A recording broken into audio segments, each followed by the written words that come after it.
first, let us see what is happening today, because the UK Prime Minister Theresa May, she is making her pitch to EU leaders right now, asking for an extension to Britain's Brexit deadline. It is a crucial summit that will shape Britain's future relationship with the EU.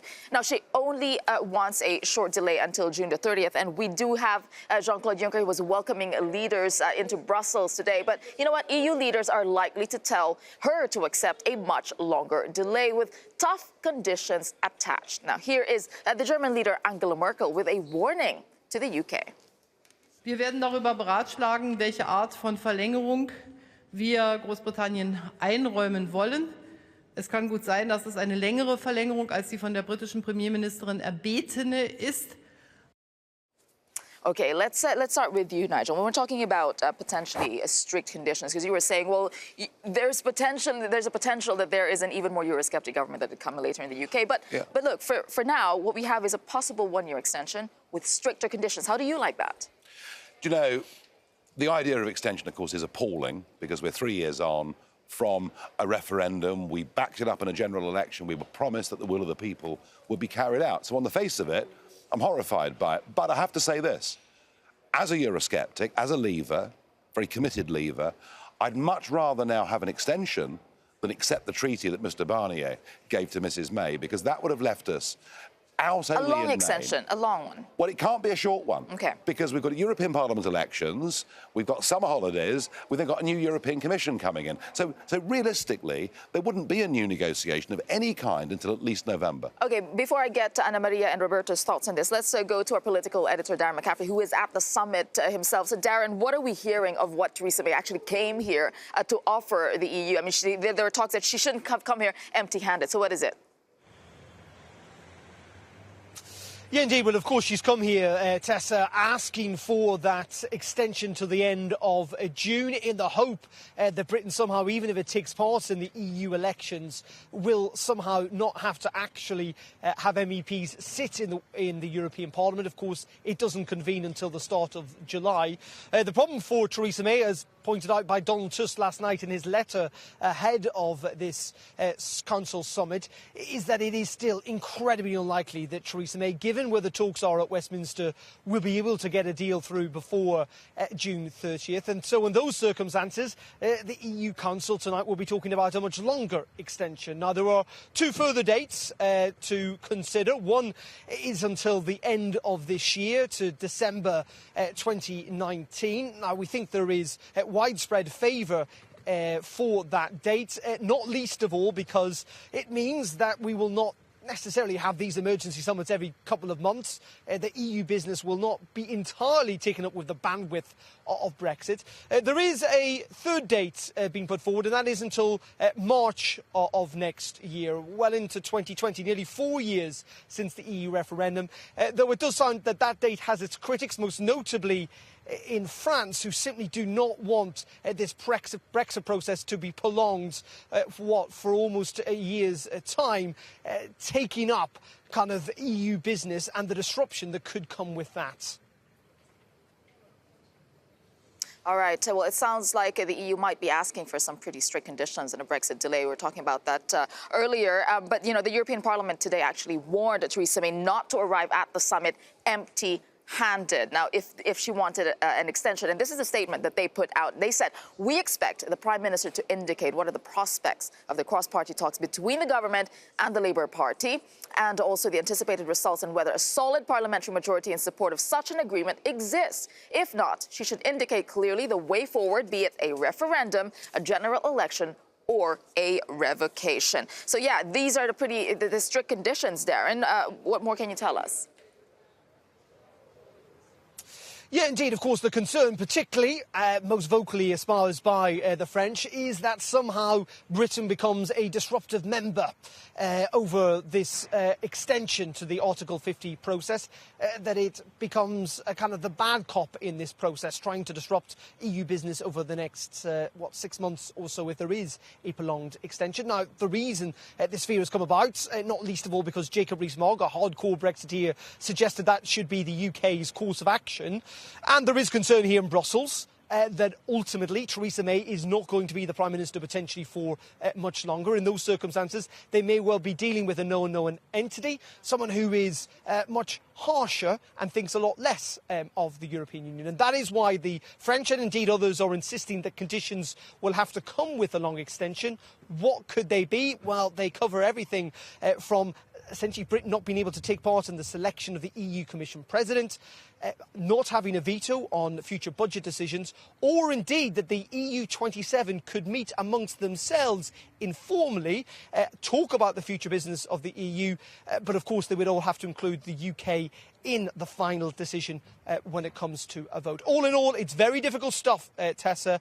Be in no doubt that this is going to be a late night, potentially a council summit that goes into the wee small hours of tomorrow morning. All right, thanks for that, Darren McCaffrey there. I'd like to go to you, Anna Maria. When we're talking about those conditions being attached, this isn't going to go down well in the UK, is it? Or is this, because some would see it probably as a humiliation. If there's suggestions you take out the veto rights, if you take out any decision-making rights, wouldn't that not go down well? I don't see this as conditions. I see that still we are focused to avoid the worst-case scenario, and it is that the UK would live without a withdrawal agreement, and no deal would be detrimental for all, mainly for the UK, but also for the rest of Europe. So I think that the European Union has really been calm, cool and connected, focused with a lot of patience to try to avoid to disrupt people's life, to try to avoid to disrupt companies' life. And this constant continued uncertainty, postponement, new summit is, of course, detrimental for people. And that's our focus, especially in the European Parliament. So we have to give an extension. That is really my firm view. But an extension that gives the possibility to build a broad-based majority in the UK so that whoever Prime Minister goes to Commons, it will be voted. And it has to be broad-based because that's the long-term interest of the people of the UK and of Europe. So it has to be opposition and government parties together. Nigel's shaking his head there, but I'll go to you first, Roberto. He always does. Do we see a way forward now with what is happening with an extension and potentially these conditions that we're seeing in Brexit? Extension is very likely. Nigel Farage is trying to scare us about that, but we are not scared. And I think that indeed we have to reconcile two principles. Of course, if you are a member of the European Union, you have all the rights of member. So, and also, so we cannot change a treaty for that. Another thing is that if you are asking, you cannot limit legally things because that would be illegal. On the other hand, of course, unless the UK revokes or decide to have a referendum, but things we are still wanting to live with just an extension. Politically, they have, and also legally, they have an obligation to loyal cooperation. So, of course, they will not engage in the discussion of 7-year budget of a union where they say they will not be part of that. So this is something which is blurred a bit, legally speaking, but I think is right that the number of conditions are framed, including the fact that in any case, the withdrawal agreement will not be reopened. So what is agreed? The withdrawal agreement will not be reopened. We can upgrade the political declaration. And of course, a lot of us would welcome also a rethinking of Brexit via elections or a referendum. I'm not trying to scare you, but here is a fact, all right? If we fight European elections, the Eurosceptic parties will win. No, I'm not so sure. That is beyond doubt. That is your wish. I don't think so. One at a time. One at a time. Every single European election, every single European election since 1999, the Eurosceptics have exceeded expectations because under proportional representation, people will vote for them. We will see that. Mrs May, 71% of Conservative voters now support a WTO no-deal exit. That is where the Conservative Party voters are in the United States. So what it means is the next Prime Minister will be a Brexiteer. If you want another year or more of aggravation, you can have it. So you are confirming that British MEPs, if you stay here, you are going to be a disruptive force. Well, I've been quite disruptive. Yes, already. Continue to be. Okay, Anna Maria, you wanted to That's really no news. That's really no news. Exactly. What is news is that we have seen hundreds of thousands of people in the UK, in the streets, saying to politicians, give results, deliver. We don't want cows anymore. We want answers. We want concrete results.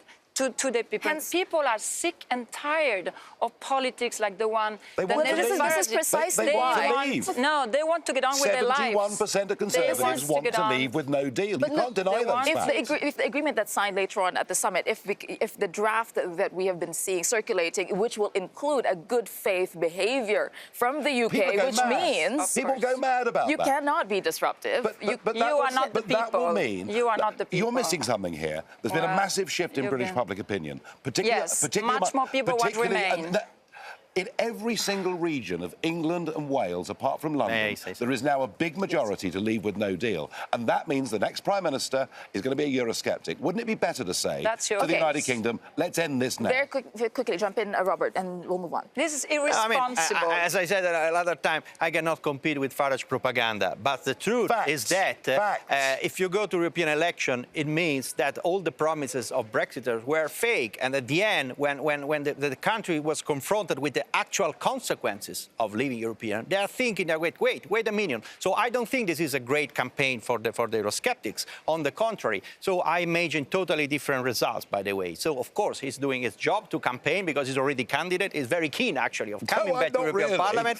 But we have not been distracted by him, and we will not be disrupted by him. So we will pretty well manage. Exactly, I agree. I mean, this is a never-ending campaign that never stopped, and we've seen the results of your campaign. People are sick and tired of your lies. People are sick and tired of your cheating. They want to leave. They want you to leave. And they don't want to be And talked they down want to you by to foreign leave. politicians either, I can tell you that. They want to be talked down by politicians that haven't Absolutely. delivered anything bureaucrats. than chaos, implosions, and disruption in their lives. No, the economy is going very well. We're doing well. Jobs are at a record high. They're Because doing you are very still well. member of the European We're doing Union. very well. People We're are doing losing their fine. jobs. The They're not. economy We're is doing going down We're the doing drain. brilliantly. Double the growth rate of the Eurozone. We're doing fine. Okay, so basically you're confirming.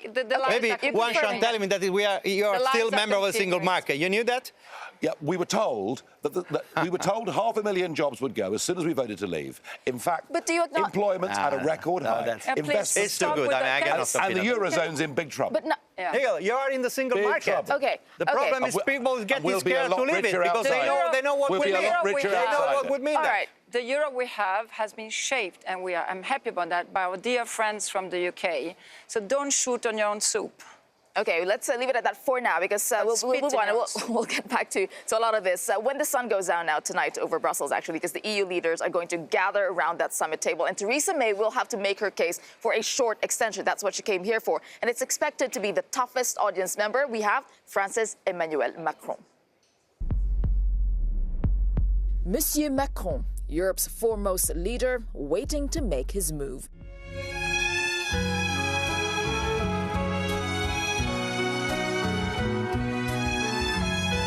Mrs. May traveled to the City of Love yesterday to win the heart of her French counterpart. But could this Paris kiss be a poisoned one? More than 50 years ago, the British Prime Minister and French President met here. Britain wanted into Europe. Non was Charles de Gaulle's response. Now, with Brexit rendering Britain powerless, the UK wants leave to stay, and Emmanuel Macron is flexing his muscles. Will he seize on his very own de Gaulle moment, or will he lay down conditions to London? Close neighbors, yes, but old enemies too. The self-styled Emperor of Europe has Britain's future in his hands. I mean, you did bring up, Roberta, the legal constraints of potentially limiting what the British MEPs could do to avoid, any disruption in the EU. But there is, there are suggestions of that code of conduct that I mentioned earlier, and also a gentleman's agreement that the British MEPs who do stay end up in Parliament would not, be involved in big, maybe big decision-making processes, or just keep the peace, so to speak. One moment. Emmanuel There is Macron a big difference between the Council, who represents the government, the states, Sure. and the European Parliament, who represent the citizens. Okay. So in the European Parliament sits representative all the citizens. So they represent all the citizens, European citizens. So they're not like member states. Okay. So we should be very careful in imagining limitation of the freedom of the members. Another thing that at the political level, we of course will take into account the fact that the UK members are members of a country which is still supposed to leave. And so in what is not legal But what is political organization, we might take But this do you into agree account. in the concept of what Macron is calling for, basically, in the principle of what he is calling for? Well, when you're a member, you're a full member with all rights. And I don't think there are very new conditions. What we're saying is no withdrawal agreement. We said it before. We say integrity of the internal market and of the 4 freedoms. And customs union. We are saying we are even ready now to reopen and upgrade the political declaration, but no negotiation on the future as long as you're not a third country. There is nothing new here. Okay, so everything else is you're not going to have your hands tied anyway. New here. It's Nothing's not changing. legal. The withdrawal treaty is never going to get passed by this Parliament. The idea... Which Parliament? The idea, this current Parliament, is never going to agree to it. As I say, the British people are getting more Eurosceptic by the month. It'd be far better for us just to leave from everyone's perspective. I understand. Yes. Farage Okay. is nervous Well, there you that go. Okay. Brexit might not take place. We are running out of but time. it's a possibility. We've Yes. run You have out to of time, respond. unfortunately. We'd love to listen to this all day long, but we have run out of time. Okay, so coming up on Raw Politics, we have a lot more for you. Obviously, we are covering Brexit and what is happening at the EU summit tonight. We'll see the results of that as well, and what EU leaders are talking about. And plus, almost famous, how Brexit could put a tiny German village on the map. Don't go away.